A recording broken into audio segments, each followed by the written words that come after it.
This video is going to cover the brainstorming process and the thesis writing process for the causation style essay on the APUSH exam.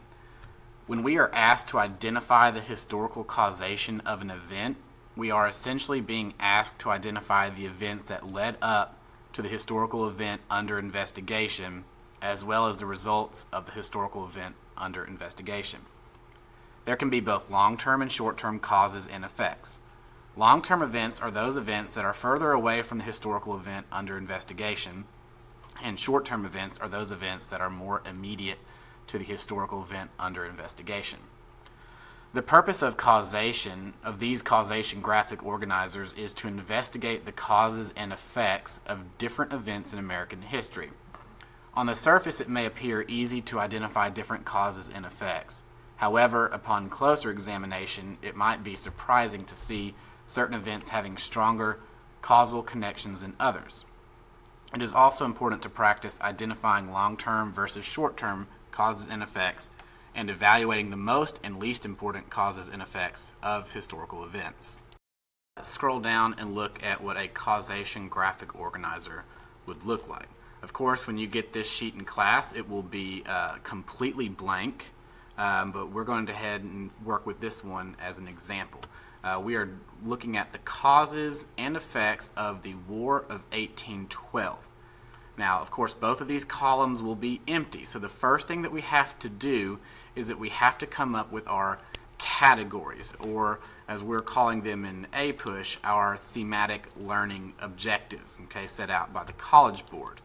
Our different learning objectives, number one is American and national identity, politics and power, work exchange and technology, culture and society, migration and settlement, geography and the environment, and America in the world.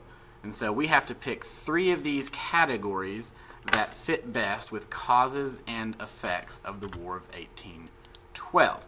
Now, the example here says ideology. I'm not really fond of the term ideology, so I'm going to change this to American national identity. Our next column is politics. Okay, you can leave it as politics, but just to get it with our thematic learning objectives, this is politics and power.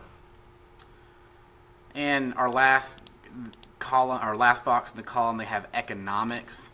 Economics falls under the category of work, exchange,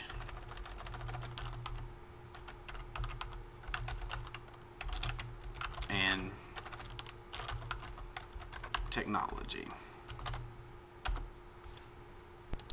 Once you have your thematic learning objectives chosen and labeled in the box, now you need to go back and add your content to the boxes.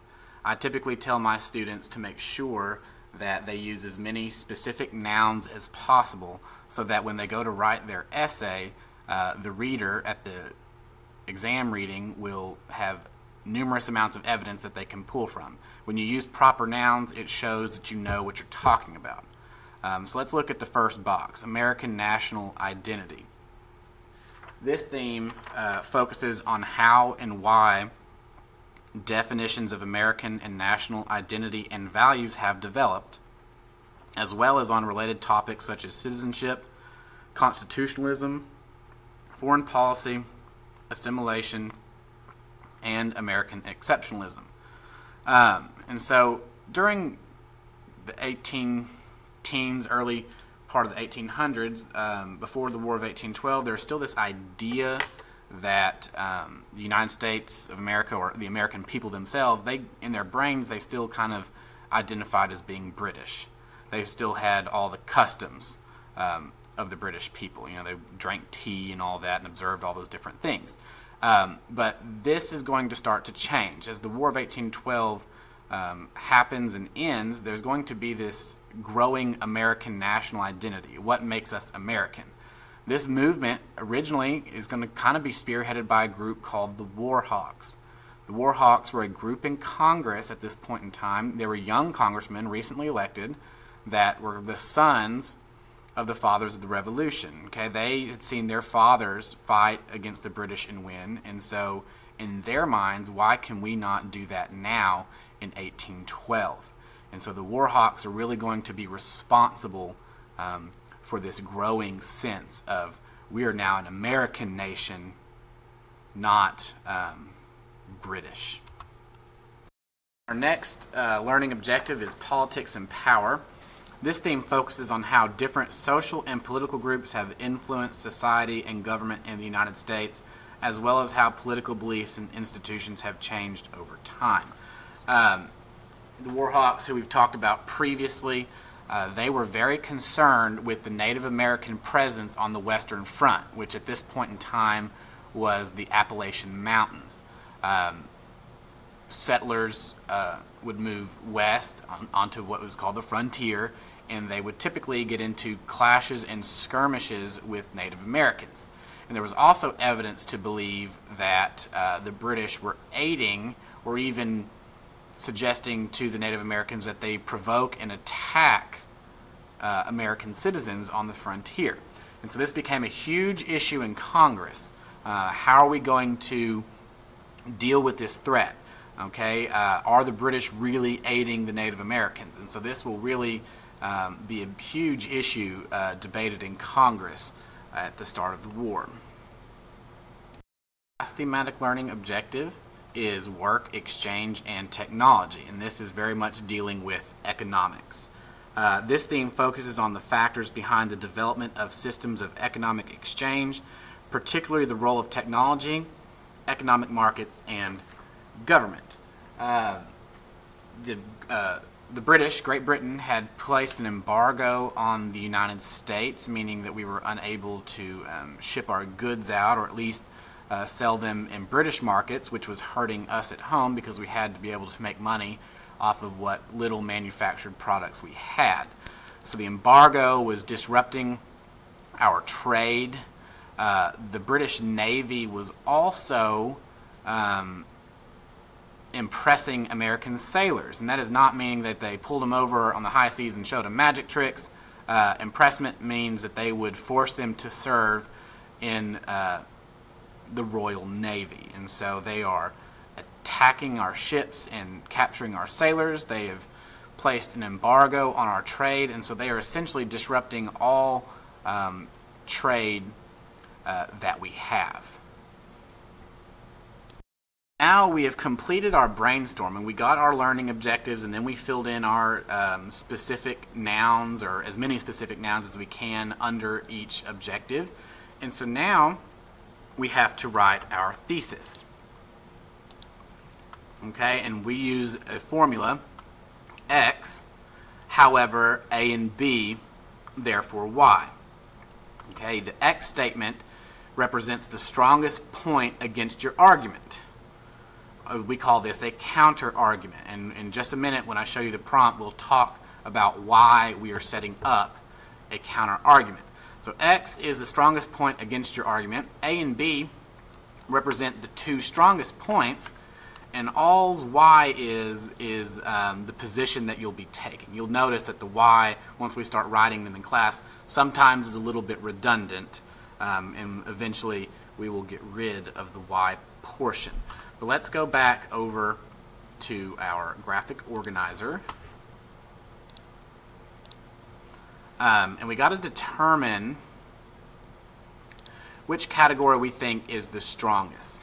Okay? And I'll label that my A statement. By far and large, the biggest one, in my opinion, is economics. Okay? We're a young nation. We have to trade, and the British are disrupting that.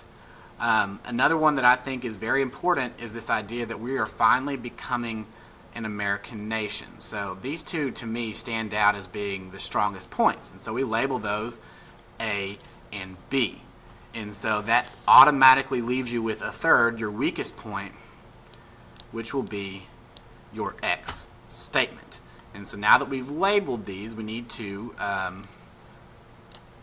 get our screen over where we can still see it. But we're going to pull up our prompt. Okay, the prompt is evaluate the relative importance of the causes of the War of 1812.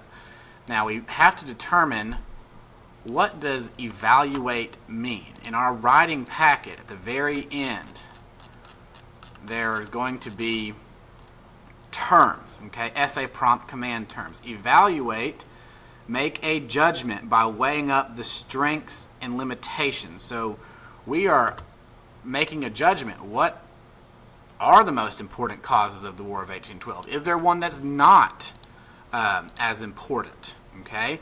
And so we decided that politics and power was going to be our X statement. Okay? And so let's practice writing. For my X statement, I'm going to say that growing, let's unbold this, that growing political turmoil over the Native American presence on the western frontier was a factor contributing to the outbreak of the War of 1812. So notice I just stated it, okay? You could write an essay on how this did contribute to the war in 1812. So I just stated it. Growing political turmoil over the Native American presence on the western frontier was a contributing factor to the outbreak of the war, okay? You come in on your A and B statement, and then you'll notice how you're going to change the argument, okay? However, economic disruptions by the British embargo and a growing sense of an American identity fueled by the young war hawks in Congress were more significant causes of the war. And so your A and B statement is setting up what you believe to be your strongest points. However, economic disruptions by the British embargo and a growing sense of an American identity fueled by the young war hawks in Congress were more significant causes of the war. So when you're writing your essay, it's going to be apparent that you are going to emphasize how the war hawks in Congress were a big deal and all this economic disruption was a big deal. And when it comes time for you to write your X paragraph, okay, you can concede that it would be seen as a cause, but tell why it's not as important. So in this way, you are automatically setting up an argument. You're going to be arguing in favor of 2 being strong and 1 being weak, and that will get you points on your rubrics, okay? And we will go over the rubrics more in class. Now, the why statement's a little bit redundant, but all I'm going to say is, therefore,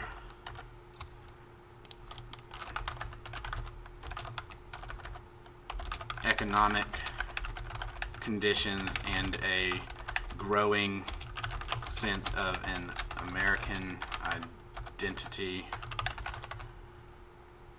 were the major causes of the War of 1812. So you're just simply restating, you're summarizing what you already stated. And this is our thesis formula. We will use this over and over and over again throughout the year. So please come back and watch this video if you're kind of wondering how does the brainstorming convert into your thesis statements.